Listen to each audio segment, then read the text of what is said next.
రాసినటువంటి పత్రిక క్షమించాలి యాకోబు రాసినటువంటి పత్రిక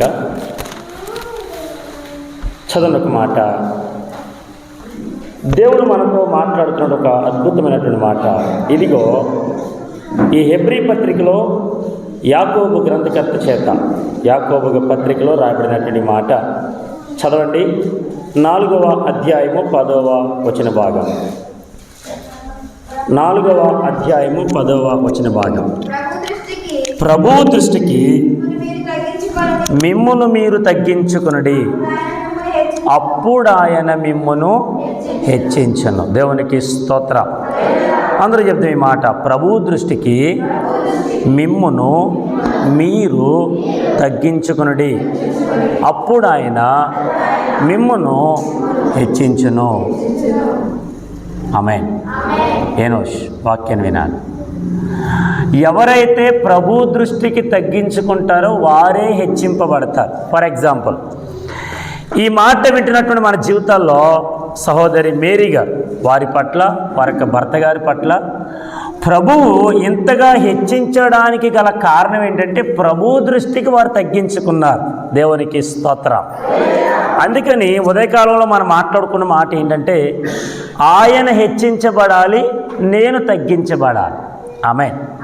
ఫర్ ఎగ్జాంపుల్, మీరు బాగా ఆలోచించండి. విదేశాలకి వెళ్ళిన వాళ్ళందరూ కూడా ఈ రోజున మనకు డబ్బును పంపిస్తున్నారంటే వాళ్ళు కష్టపడుతున్నారా, లేదంటే వారికి తమ కష్టాన్ని సైతం దిగమింగుకుంటూ, బాధలు భరిస్తూ, శ్రమలు భరిస్తూ, అనేకమైనటువంటి కన్నీళ్లు కారుస్తూ, వారు ఎంతో కొంత కష్టపడి నా కుటుంబం బాగుండాలి, మా పిల్లలు బాగుండాలి, వారి జీవితాలు బాగుండాలి అనేటువంటి ఉద్దేశంతో వారు ఎంతగానో విదేశాల్లో కష్టపడుతున్నారు. దేవునికి స్తోత్రం. మీరు అడగచ్చు, అక్కడ ఎందుకంటే కష్టపడడం, ఇక్కడ కష్టపడకూడదా?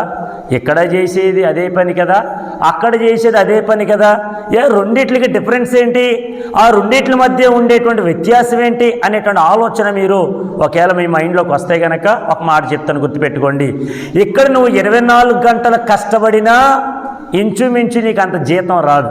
అక్కడ నువ్వు 24 గంటలు కాదు, ఒక 6 గంటలో 8 గంటలు నువ్వు కష్టపడితే, ఒక 2 గంటలు నువ్వు రెస్ట్ తీసుకున్న తర్వాత మరలా నువ్వు కొంచెం పని చేస్తే, మరలా నువ్వు కొంచెం కష్టపడితే ఇక్కడ వచ్చే దానికంటే నీకు అక్కడ డబల్ వస్తుంది. దేవునికి స్తోత్రం.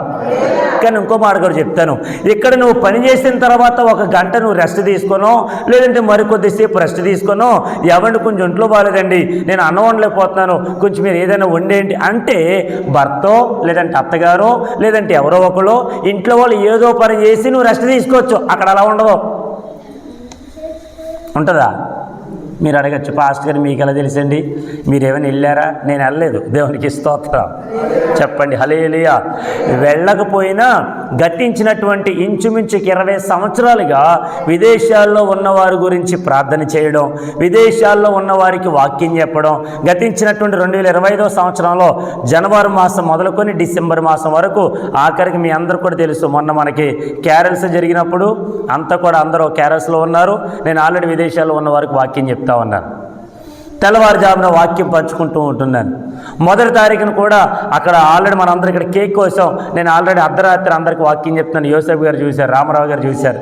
చాలామంది అనుకుంటారు, పాస్టర్ గారు ఏంటండి ఆ మంచులో కూర్చోబెట్టారు, ఇంకా రూము ఓపెన్ చేయలేదా, రూమ్ ఇవ్వలేదా అయ్యగారికి, త్వరగా లోపల పంపించండి అన్నట్టుగా వారు ఎంత ఆలోచన కలిగి మా దగ్గరికి రావడం, మేము వాక్యం చెప్తుండగా వారు చూసి మరలా వాళ్ళు వెళ్ళిపోవడం. ఎందుకు ఈ విషయాలు చెప్తున్నానంటే, విదేశాల్లో వెళ్ళడం మనకి ఎంతైతే సంతోషమో, అక్కడికి వెళ్ళిన తర్వాత ఖర్చు పెట్టినటువంటి టికెట్, లేదంటే అక్కడ వీసా కోసం 2 లక్షలు 3 లక్షలు ఎంతైతే ఖర్చు పెట్టావో, అప్పులు పాలైపోయినటువంటి జీవితాలు తీర్చబడడం కోసం దుఃఖాన్ని కూడా దిగమింగుతూ కష్టపడతారు అక్కడ. దేవునికి స్తోత్రం.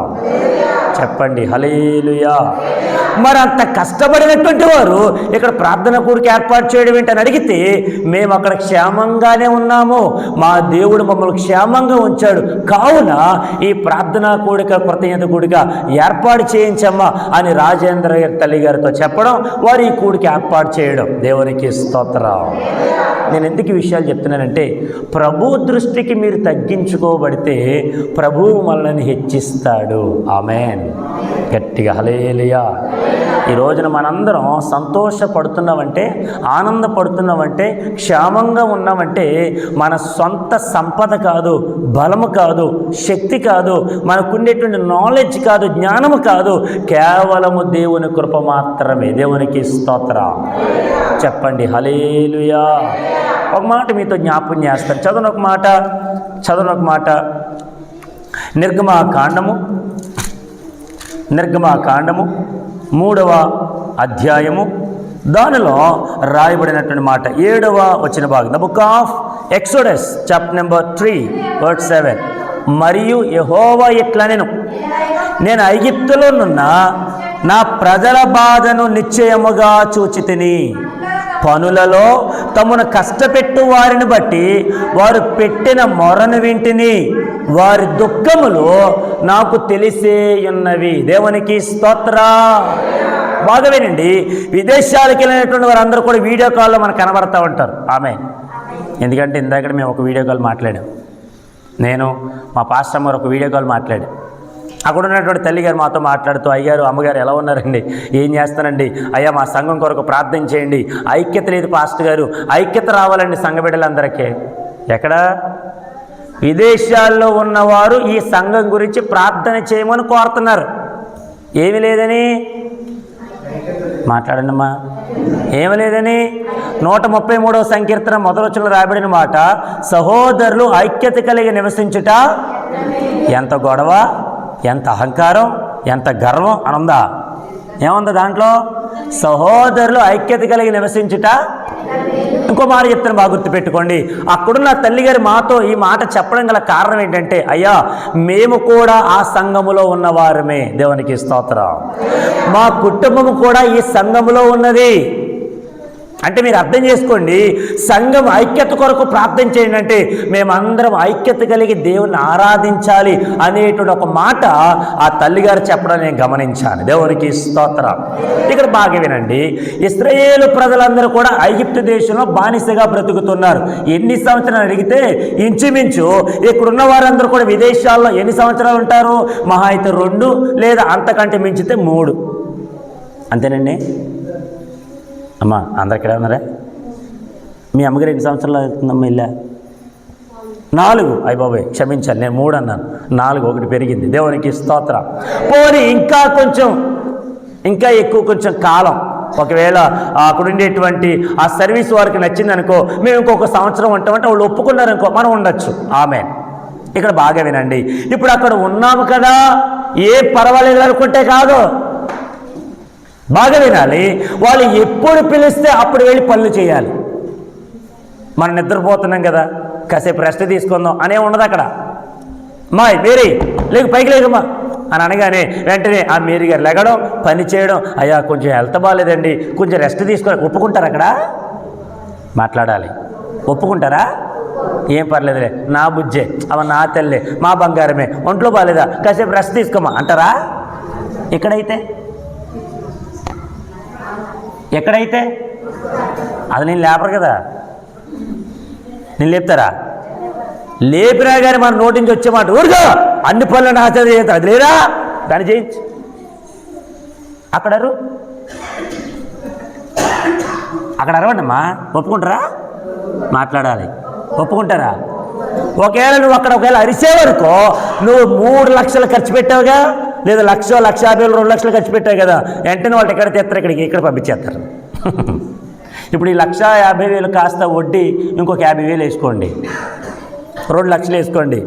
మా సంఘంలో జరిగిన యథార్థ సంఘటన, అక్కడ భీమవరం సంఘంలో జరిగిన యథార్థ సంఘటన ఏంటంటే, ఆ బ్రదర్ గారు పెయింటర్, బాగా మంచి పెయింటర్. ఆయన అన్ని బిల్డింగ్లు ఒప్పుకుంటారు. రోజుకి 1,000 రూపాయల నుంచి 1,200 వరకు 1,500 వరకు వస్తుంది.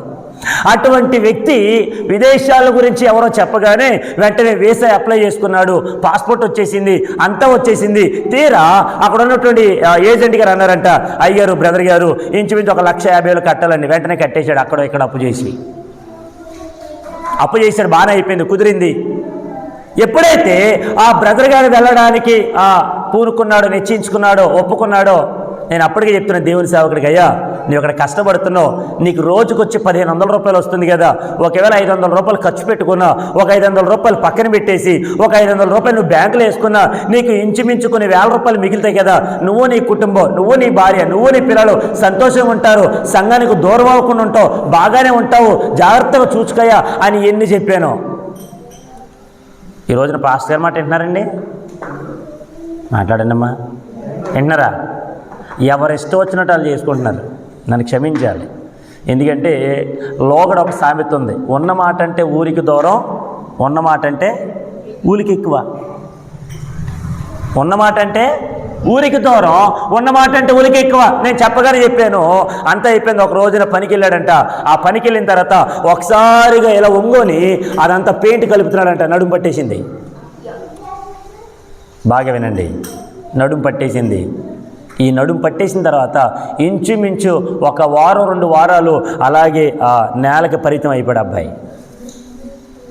నేను ఒక మాట అన్నాను, ఒకవేళ ఇదే కనుక నువ్వు విదేశాలకు వెళ్ళిన తర్వాత జరిగిందనుకో, నీకు పరిచయం చేసేవాళ్ళు ఉంటారా? నీకు ప్రేమను చూపించేవాళ్ళు ఉంటారా? అమ్మ వినాలి, ఏ నిమిషం వినాలి. నిన్ను పట్టించుకునే నాథుడు ఉంటాడా? నీకెంత బలహీనత వచ్చినా, ఎంత బాగోకపోయినా, ఆరోగ్యం క్షీణించిపోయినా, ఏది వచ్చినా ఖచ్చితంగా వాళ్ళు చెప్పింది మనము చేయాల్సిందే. దేవునికి స్తోత్రం.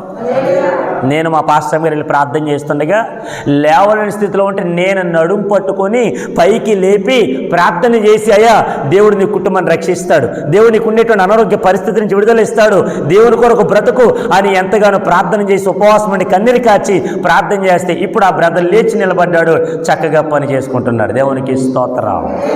చెప్పండి హల్లెలూయా.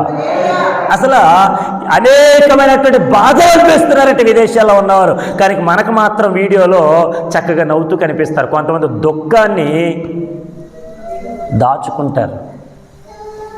విదేశాలు వెళ్ళడం అంటే అంత ఈజీ కాదు. హల్లెలూయా. ఎక్కడ నువ్వు అత్త మీద అరవచ్చు, మామగారి మీద అరవచ్చు, సొంత అమ్మ నాన్న మీద అరవచ్చు, అన్నాదమ్ముల మీద, అక్క చెల్లి మీద అరవచ్చు.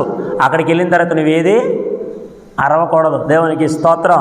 నాకు అర్థం కాని ఒక విషయం ఏంటంటే, ఇక్కడ ఉన్నప్పుడేమో అందరి మీద అరిచినటువంటి నీవు అక్కడికి వెళ్ళగానే వాళ్ళు చెప్పిన మాటలు ఎలా చేస్తున్నావు, ఎలా ఒప్పుకుంటున్నావు? నేను అంటాను, అక్కడ ఎలాగైతే లోబడ్డావో దేవుని సన్నిధిలో కూడా అలాగే లోబడి ఉండు. నీ జీవితాన్ని దేవుడు హెచ్చించడా? నీ జీవితంలో గొప్ప కార్యాలు చేయడా? ఆయన నిన్ను వదిలిపెట్టి వెళ్ళిపోయే దేవుడా? దేవునికి స్తోత్రం. ఇందాక అయ్యగారు 128వ సంకీర్తన జ్ఞాపం చేస్తూ ఉన్నారు. అందులో రాయబడిన మాట, యెహోవాయందు భయభక్తుల గలవారి యందు, యెహోవాయందు భయము భక్తి కలిగిన వారి యందు వారి పిల్లలు ఆ బల్ల చుట్టూ ఒలీవ మొక్కల వలె నీ చేతుల కష్టార్జితను అనుభవిస్తావు. హల్లెలూయా. ఎప్పుడో తెలుసా? ఊరికినే కాదు, దేవుని యందు భయము భక్తి ఉన్నప్పుడు. అందుకే ఈ కృతజ్ఞత కూడిక. దేవునికి స్తోత్రం. హల్లెలూయా. ఇప్పుడు ఆ ఏనోష్ అయినా, ఇక్కడ కూర్చున్న రాణి అయినా, ఈ పిల్లలు దేవునిలో ఇంకా చక్కగా ఎదగాలి. దేవునికి స్తోత్రం. దేవుని మాటకు లోబడాలి. దేవునికి స్తోత్రం. హల్లెలూయా. ఈరోజు మన ప్రార్థనా కూడిక అన్నప్పుడు అయ్యగారు యోసేపు గారు ముందుకు వచ్చి ఆయన చెప్పబోతుండే కానీ నేను చెప్పేశాను. అయ్యగారు అంతే కదండి, ఈరోజు ప్రార్థన కూడిక అని చెప్పబోతున్నారు. దేవునికి స్తోత్రం. చెప్పండి హల్లెలూయా. ఎందుకు ఈరోజు రాజేంద్రమ్మ గారు కనబడలేదు చర్చిలో ఆదివారం ఆరాధనలో? దేవునికి స్తోత్రం. హల్లెలూయా. నేను ఏదైనా ముక్కుసూటిగానే మాట్లాడతా. దేవునికి స్తోత్రం. వాళ్ళు ఏదనుకుంటారు, వీళ్ళు ఏదనుకుంటారు, భోజనాలు పెట్టరు, టిఫిన్ పెట్టరు, నాకేం అనవసరం. దేవునికి స్తోత్రం. హల్లెలూయా. దేవుడు చెప్పమని చెప్పాలి. బాగా వినండి. ఐగుప్తు దేశంలో ఇశ్రాయేలు ప్రజలు ఉన్నారు. ఆ ఇశ్రాయేలు ప్రజలు చేసేటువంటి పనిని నా దేవుడు చూచాడు. ఎన్ని సంవత్సరాలు? ఇంచుమించు 430 సంవత్సరాలండి. 4 తరాలు వారు. ఈ 4 తరాలు వారు అనుభవిస్తున్న బాధను చూసిన దేవుడు తట్టుకోలేక, తాళుకోలేక వారు మొరలు విన్న దేవుడు మోషే ఆ నాయకుడిని పంపించాడు. దేవునికి స్తోత్రం. ఇప్పుడు మోషే నాయకుడితో మాట్లాడుతున్న దేవుడు ఏమన్నా తెలుసా? ఇదిగో మోషే, యెహోవా ఇట్లా మాట్లాడుతున్నాడు, నేను ఐగుప్తులో ఉన్న నా ప్రజల బాధను నిశ్చయముగా చూచి తిని. దేవునికి స్తోత్రం. అలాగైతే మేరమ్మ గారు, వారి భర్త గారు వారు అనుభవిస్తున్నటువంటి కష్టాలు, వాళ్ళు అనిపిస్తున్నటువంటి కన్నీళ్లు, వారు ఎంతైతే బాధను తట్టుకుంటున్నారో వీటన్నిటిని చూసిన దేవుడు ఈరోజు మనం చేసేటువంటి ప్రార్థన ఫలితమే దేవుడు వారికి సంతోషాన్ని ఇచ్చాడు. దేవునికి స్తోత్రం. గట్టిగా హల్లెలూయా. మరొక మాట చెప్తాను, గుర్తుపెట్టుకోండి. ఈ దేవాలయములో, మందిరములో, దేవుని సన్నిధానములో మనం చేసేటువంటి ప్రార్థన అనేకమైనటువంటి వారందరికీ ఆశీర్వాదకరముగా మారునుగాక. ఆమేన్, ఆమేన్. ఇంటిలో ఒక యజమానుడు కష్టపడితే కుటుంబం అంతా పోషింపబడుతుంది, ఒక యజమానుడు కష్టపడితే. అలాగైతే ఇక్కడ మనం చేసిన ప్రార్థన మన దేశానికి కాపుదల. హల్లెలూయా. ఇక్కడ మనం చేసేటువంటి ప్రార్థన మన కుటుంబీకులు ఎవరైతే విదేశాల్లో ఉన్నారో వారందరికీ కాపుదల. హల్లెలూయా. నేను అందుకని మళ్ళీ చెప్తున్నాను, మన మధ్యలో ఉన్న మరొక యోసేపు గారు ఉన్నారు, మనకు తల్లి గారు ఉన్నారు, వారి కుమారులు బద్రి గారు, సమయల్. వెళ్ళడానికి ముందే చెప్పాను, అమ్మ ప్రార్థన పెట్టించండి, ప్రార్థన పెట్టుకోండి. చెప్పినా లేదమ్మా? నూతన సంవత్సరంలో బద్రి గారు 2025 సంవత్సరం ఆయన వెళ్ళిపోయిన తర్వాత డిసెంబర్ 11వ తారీఖున వెళ్ళిపోయారు. జనవరి నెల 1వ తారీఖున మాట్లాడి అర్ధరాత్రి హ్యాపీ న్యూ ఇయర్ చెప్పాను, అంతే. అదే మాట అప్పుడు కూడా చెప్పాను. బ్రదర్ ఎంతగానో చాలా ఆందోళన పరిస్థితులు ఉంటున్నప్పుడు, దుఃఖంలో ఉంటున్నప్పుడు, ఒంటరిగా ఉంటున్నప్పుడు చెప్పిన మాట, ప్రార్థన కూడికి ఏర్పాటు చేయండి, ప్రభు మిమ్మల్ని దీవిస్తాడు. ఆమేన్, హల్లెలూయా. అయ్యా నువ్వు వెళ్ళక ముందే చెప్పాను ప్రార్థన కూడికి పెట్టుకోమని, ఆటోమేటిక్గా నీకు వీసా వచ్చింది, టికెట్ వచ్చేసింది, నువ్వు వెళ్ళిపోయావు. వెళ్ళిపోయిన తర్వాత అయినా కూడికి ఏర్పాటు చేసుకో. ఇంకో మాట చెప్పమంటారా? అక్కడికి వెళ్ళిపోయిన తర్వాత నీ జీతం పంపడం గొప్ప కాదు, మళ్ళీ చెప్తున్నాను, ప్రార్థన జరగడం ప్రాముఖ్యం. హల్లెలూయా. చెప్పండి హల్లెలూయా. నువ్వు జీతం పంపించావంటే ఇక్కడ చేసిన ప్రార్థన ఫలితమే కదా. నా దేవుడు నీకు కాపుదలిచ్చాడు, నా దేవునికి ఆరోగ్యం ఇచ్చాడు, నా దేవునిలో ఉన్న భయాన్ని తొలగించాడు, నా దేవునికి సంరక్షణ ఇచ్చాడు, నా దేవుడిని పెంచి పోషిస్తున్నాడు. అక్కడ ఏ భాష మాట్లాడాలో నీకు తెలియదే, ఎలా ఉండాలో తెలియదే, అక్కడ ఉన్నవారు నీతో ఎలా మాట్లాడతారో, ఎలా వ్యవహరిస్తారో తెలియదే. అయినను నా దేవుడు నువ్వు అక్కడ పని చేసుకోవడానికి ఇంచుమించు ఒక 4 రోజులు అక్కడ ఉండి నీ యొక్క కష్టార్జితం పంపడానికి నా దేవుడే కదా నీకు ద్వారాలు తెరిచాడు. దేవునికి స్తోత్రం. చెప్పండి గట్టిగా హల్లెలూయా. నా దేవుడు కృప లేకపోతే మన జీతం ఎలా పంపిస్తాం, కానుకలు ఎలా పంపించగలం? ఇక్కడ ప్రాముఖ్యం కానుకలు కాదు, ప్రార్థన, దేవుని సన్నిధి, దేవుని వాక్యం. దేవునికి స్తోత్రం.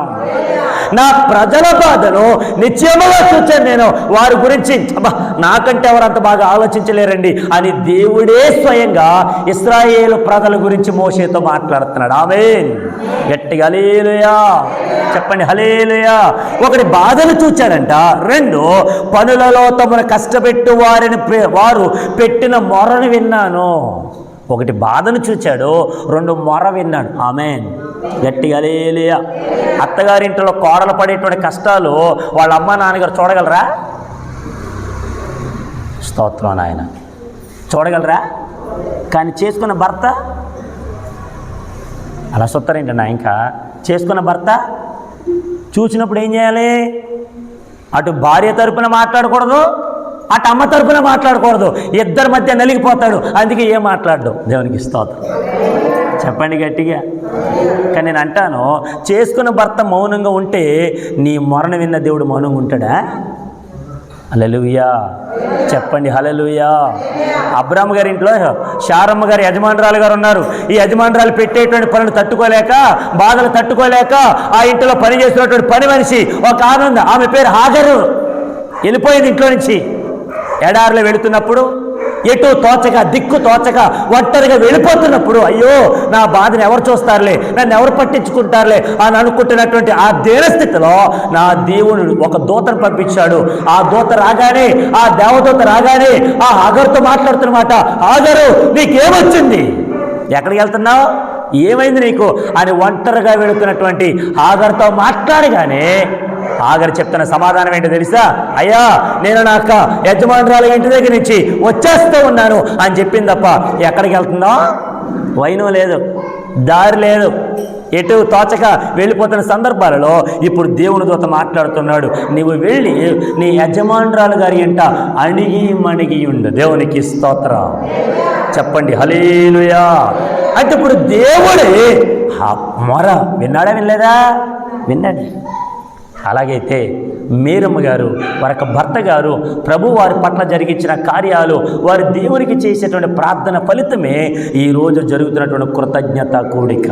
హల్లెలూయా.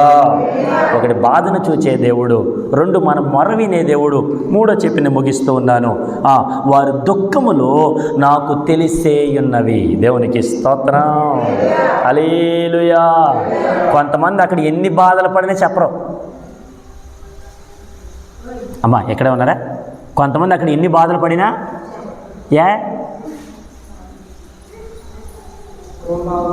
అబ్బా యోసేపు గారు మంచి మాట చెప్పారు. ఇక్కడ ఉన్నవాళ్ళు మాట్లాడండి అమ్మా. కానీ పిల్లలకి తెలియదు కదా, వాళ్ళు ఏమంటారు, అమ్మా నాకు అత్తే, నాకు ఇత్తే తెత్తనావా, అయ్యో నేను చెప్పిన చెల్లికి తీసుకున్నావా, నేను చెప్పినవి తీసుకోలే. దేవునికి స్తోత్రం. పాపమ్మ మా యవనస్తులకి అసలు చేతులు లేవా? దేవునికి స్తోత్రం. వీళ్ళకి రేపు పొద్దున్న ఎగ్జామ్ జరిగిన ఏమి రాయరు, చేతులు అలాగే ఉంటాయి, పెన్నే రాసేస్తుంది మొత్తం. హల్లెలూయా చెప్పండి. హల్లెలూయా. వారి దుఃఖములు ఎదుటిన్నటువంటి వ్యక్తికి తెలియపోవచ్చు, ఫోన్లో మాట్లాడుతున్న మనకి తెలియపోవచ్చు. ఎవరికి తెలుసు? గట్టిగా చెప్పండి అమ్మా. ఈ రోజున భర్త తాగి ఇంటికి వచ్చినప్పుడు ఆ భార్య పడేటువంటి వేదన చేసుకునేటువంటి భర్త ఏం పట్టించుకోకపోతే ఆ పరమందన్న దేవుడు చూస్తున్నాడు ఈ దుఃఖాన్ని. అప్పుడప్పుడు చెప్తూ ఉంటారు భార్యలు, ఏవయ్యా ఏమొచ్చిందా నీకు, పిల్లల కోసం నా కోసం ఆలోచించకుండా కుటుంబం కోసం పట్టించుకోకుండా ఎందుకు ఆ తాగుడు, ఎందుకు ఆ జోదం, ఎందుకు ఆ వ్యభిచారం మాను అని ఎంత చెప్పిన వాళ్ళు ఏం చేస్తారంటే మరలా ఇంకొక దెబ్బేసి ఇంకొక కొట్టి అనేక రీతిలుగా బాధపరుస్తున్నప్పటికైనా ఈ తల్లి, ఈ సహోదరి, ఆ పిల్లలు అందరూ కలిసి దేవుని సన్నిధిలో మోకరించి ప్రార్థన చేసినప్పుడు వారు ఏడుస్తున్నటువంటి దుఃఖాన్ని ప్రభువుకు తెలుసు. దేవునికి స్తోత్రం చెప్పండి. హల్లెలూయా. దేని బట్టి ముగిస్తూ ఉన్నాను. ప్రభు దృష్టికి మిమ్ముని మీరు తగ్గించుకొనిడి అని యాకోబు ద్వారా ప్రభు మాట్లాడిన మాట. ఇదిగో ఇశ్రాయేలు తగ్గించుకోవడం మొదలుపెట్టారు, ఇశ్రాయేలు దేవునితో మాట్లాడడం మొదలుపెట్టారు. ఇశ్రాయేలు ఎంతైతే బాధను అనుభవిస్తున్నారో ఆ బాధను చూచిన దేవుడు, ఇదిగో వారి యొక్క తమను ఆ కష్టపెడుతున్నటువంటి వారిని చూచిన దేవుడు, వారి దుఃఖమును తెలిసిన దేవుడు మోషే నాయకుని పంపి వారికి విడుదలిచ్చినట్టుగా ఈరోజు మేరీ గారు, ఆ భర్త గారు, వారంతైతే ఆ దుఃఖాన్ని, నా దేవుని పట్ల వారంతైతే ఏడుస్తూ ఉన్నారో ఆ దుఃఖాన్ని చూసిన దేవుడు ఈరోజు ఈ కృతజ్ఞత కూడికి ఏర్పాటు చేస్తాను. ఎందుకు తెలుసా? నేను వారిని భద్రపరిచాను, నేను వారిని కాపాడాను, నేను వారిని ఆదరించాను, నేను వారి యొక్క ప్రతి అవసరతను యేసు నామములో తీర్చాను గనక మమ్మీ ఈ ప్రార్థన కూడికి ఏర్పాటు చేయి మన ఊరిలో అని చెప్పి తల్లి గారికి ఆ బిడ్డ చెప్పినటువంటి విధానమే ఈరోజు జరుగుతున్నటువంటి ఈ కృతజ్ఞత కూడిక. దేవునికి స్తోత్రం. కొంతమంది కృతజ్ఞత కూడికలు పెట్టుకోవడం చాలామందికి నామోషిగా ఉంటుంది. అదే పెళ్ళికో పబ్బానికి వెళ్ళినప్పుడు ఒక 1000 రూపాయలు చదివించడం, ఒక 500 రూపాయలు చదివించడం, ఇవన్నీ ఆనవాయితీ. ఎందుకంటే మరలా మన పిల్లలు పెళ్ళిళ్ళు అయినప్పుడు వాళ్ళు రావాలిగా, వాళ్ళు మరలా పెట్టాలిగా, వాళ్ళు పెడతారని మనం పెడతాం. నన్ను క్షమించాలి ఈ మాట. దేవునికి స్తోత్రం. మరి కృతజ్ఞత కూడికి ఎందుకు ఏర్పాటు చేయు? దేవుని జీవితంలో కార్యాలు చేయలేదా? ప్రభు నీకు అన్ని విషయాల్లో సహాయకుడిగా ఉండలేదా? ఆయన గణపరచని అని చెప్పినప్పుడు ఎందుకు గణపరచలేకపోతున్నావు? ప్రభు ఇంకనూ నీ పట్ల కార్యాలు చేస్తాడు. దేవునికి స్తోత్రం చెప్పండి. హల్లెలూయా. నేను ముగిస్తూ ఉన్నాను. ప్రభు దృష్టికి మిమ్మల్ని మీరు తగ్గించుకోండి, అప్పుడు ఆయన మిమ్మల్ని హెచ్చిస్తాడు. ఇదిగో మేరమ్మ గారిని, భర్త గారిని ప్రభు హెచ్చించాడు కనుక ఈరోజు మనం కూడా అట్టి స్థాయిలో ప్రభు దృష్టి ఎదురు తగ్గించుకుందాం, ప్రభు నామములు హెచ్చింపబడదాం. అట్టి కృప, అట్టి ఆశీర్వాదాలు ప్రభు మనందరికీ నిండుగా మెండుగా దయచేయునుగాక. ప్రభు మేరీ గారి కుటుంబాన్ని దీవించునుగాక.